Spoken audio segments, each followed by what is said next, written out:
Diabetes mellitus adalah penyakit kronis yang ditandai dengan kadar gula darah yang tinggi dalam tubuh. Penyakit ini memengaruhi jutaan orang di seluruh dunia dan dapat memiliki dampak serius jika tidak dikelola dengan baik.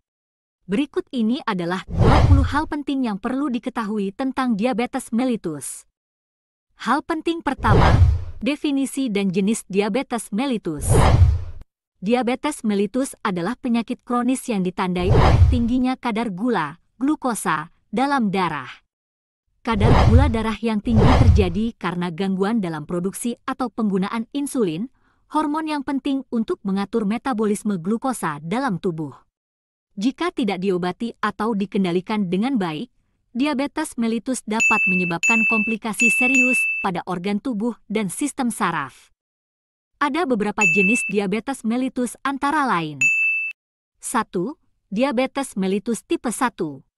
Diabetes tipe 1 terjadi ketika sistem kekebalan tubuh menyerang sel-sel penghasil insulin di pankreas. Akibatnya, tubuh tidak dapat menghasilkan insulin yang cukup. Diabetes tipe 1 biasanya muncul pada usia muda, anak-anak, remaja, atau dewasa muda, dan memerlukan suntikan insulin sepanjang hidup. 2. Diabetes mellitus tipe 2. Diabetes tipe 2 adalah bentuk diabetes yang paling umum. Pada kondisi ini, tubuh tidak memproduksi atau tidak menggunakan insulin dengan efektif. Faktor risiko yang berperan dalam diabetes tipe 2 meliputi kelebihan berat badan, pola makan yang tidak sehat, kurangnya aktivitas fisik, dan faktor genetik. Diabetes tipe 2 umumnya terjadi pada orang dewasa, tetapi dapat terjadi pada anak-anak dan remaja yang obesitas. 3. Diabetes gestasional. Diabetes gestasional terjadi pada wanita hamil yang sebelumnya tidak memiliki riwayat diabetes. Kondisi ini terjadi karena perubahan hormon selama kehamilan yang dapat mengganggu kerja insulin. Meskipun biasanya hilang setelah melahirkan, diabetes gestasional meningkatkan risiko pengembangan diabetes tipe 2 di masa depan, baik pada ibu maupun pada anak. Selain tipe-tipe di atas, ada juga jenis diabetes lain yang jarang terjadi, seperti diabetes monogenik, diabetes yang terkait dengan penyakit tertentu, dan diabetes akibat penggunaan obat-obatan tertentu. Gejala awal.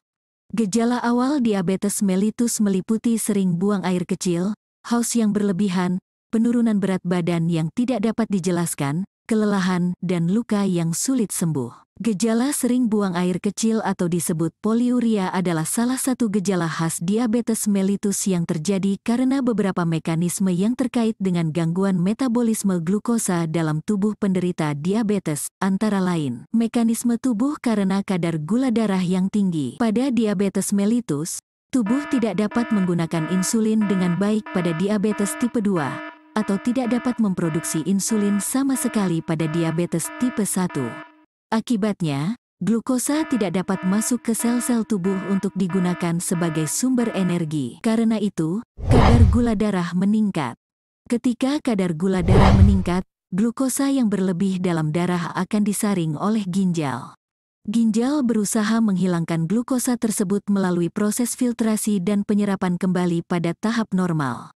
Namun, ketika kadar gula darah sangat tinggi, ginjal tidak dapat menyerap kembali semua glukosa, sehingga lebih banyak glukosa terbuang melalui urin. Proses ini disebut efek osmotik.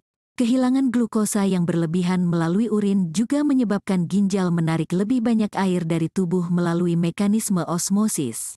Hal ini menghasilkan produksi urin yang lebih banyak dan sering buang air kecil. Mekanisme terakhir adalah kelebihan cairan. Karena adanya penarikan air oleh ginjal, penderita diabetes mellitus cenderung mengalami dehidrasi ringan atau kehilangan cairan tubuh. Tubuh berusaha untuk menggantinya dengan memicu rasa haus yang berlebihan, sehingga penderita diabetes mellitus merasa lebih sering ingin minum dan sering buang air kecil. Hindari kebiasaan merokok. Merokok tidak hanya meningkatkan risiko penyakit jantung dan kanker, tetapi juga meningkatkan risiko diabetes tipe 2. Melakukan pemeriksaan kesehatan secara berkala dapat membantu dalam deteksi dini faktor risiko dan tanda-tanda diabetes tipe 2. Diagnosis diabetes mellitus melibatkan beberapa tes dan kriteria untuk menentukan apakah seseorang memiliki kondisi ini, antara lain. Tes yang pertama, tes gula darah puasa dilakukan setelah seseorang berpuasa selama minimal 8 jam. Jika kadar gula darah puasa lebih besar atau sama dengan 126 mg per desiliter pada 2 tes terpisah, maka dapat menunjukkan adanya diabetes mellitus. Tes yang kedua, tes toleransi glukosa oral, TTGO.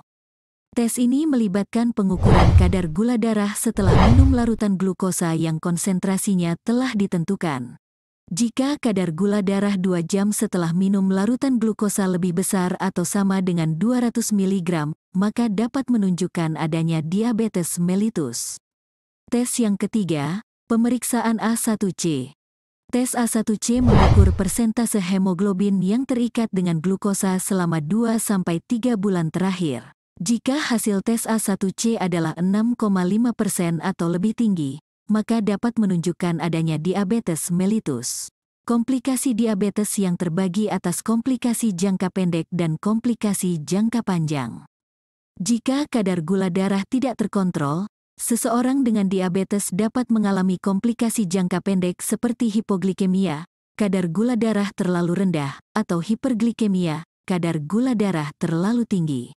Sementara komplikasi jangka panjang terjadi jika diabetes tidak dikelola dengan baik dalam waktu lama, yang dapat menyebabkan komplikasi serius seperti penyakit jantung, stroke, kerusakan ginjal, masalah mata, dan kerusakan saraf. Menjaga berat badan yang sehat atau menurunkan berat badan jika overweight dapat membantu meningkatkan pengendalian diabetes. Berikut adalah beberapa alasan mengapa mengendalikan berat badan menjadi penting. Pertama, kelebihan berat badan atau obesitas terkait erat dengan resistensi insulin. Resistensi insulin terjadi ketika sel-sel tubuh tidak merespons dengan baik terhadap insulin, hormon yang bertanggung jawab untuk membantu glukosa masuk ke dalam sel. Sebagai respons terhadap resistensi insulin, pankreas menghasilkan lebih banyak insulin untuk mencoba menurunkan kadar gula darah. Namun, jika resistensi insulin terus berlanjut, pankreas dapat lelah dan tidak mampu memproduksi insulin yang cukup, yang dapat berkontribusi pada perkembangan diabetes mellitus tipe 2. Kedua, pengaruh terhadap metabolisme glukosa. Kelebihan berat badan juga dapat mempengaruhi metabolisme glukosa dalam tubuh. Lemak yang disimpan di jaringan adiposa, terutama di sekitar perut, lemak visceral, dikaitkan dengan peningkatan produksi senyawa yang mengganggu kerja insulin dan pengaturan gula darah. Hal ini dapat memperburuk resistensi insulin dan mempengaruhi metabolisme glukosa secara negatif. Ketiga, inflamasi dan faktor riset proinflamasi. Obesitas dikaitkan dengan peningkatan produksi zat proinflamasi di tubuh. Inflamasi kronis dapat mempengaruhi respons insulin dan mengganggu metabolisme glukosa. Keadaan inflamasi yang berkepanjangan dapat berkontribusi pada resistensi insulin dan perkembangan diabetes tipe 2. Nah, kita dapat menarik kesimpulan bahwa diabetes mellitus adalah kondisi kronis dengan implikasi kesehatan yang serius. Namun, dengan memprioritaskan pencegahan, kita dapat memberikan dampak signifikan dalam mengurangi prevalensi dan komplikasi yang terkait. Mencegah diabetes tidak hanya meningkatkan kesehatan individu tetapi juga memberikan manfaat yang lebih luas bagi masyarakat. Mari bersama-sama meningkatkan kesadaran, mempromosikan gaya hidup sehat, dan memprioritaskan pencegahan dalam upaya mencapai masa depan yang lebih sehat. Sampai jumpa di video berikutnya, jangan lupa subscribe, like, dan berikan komentar di bawah untuk membantu menyebarkan informasi ini. Salam sehat!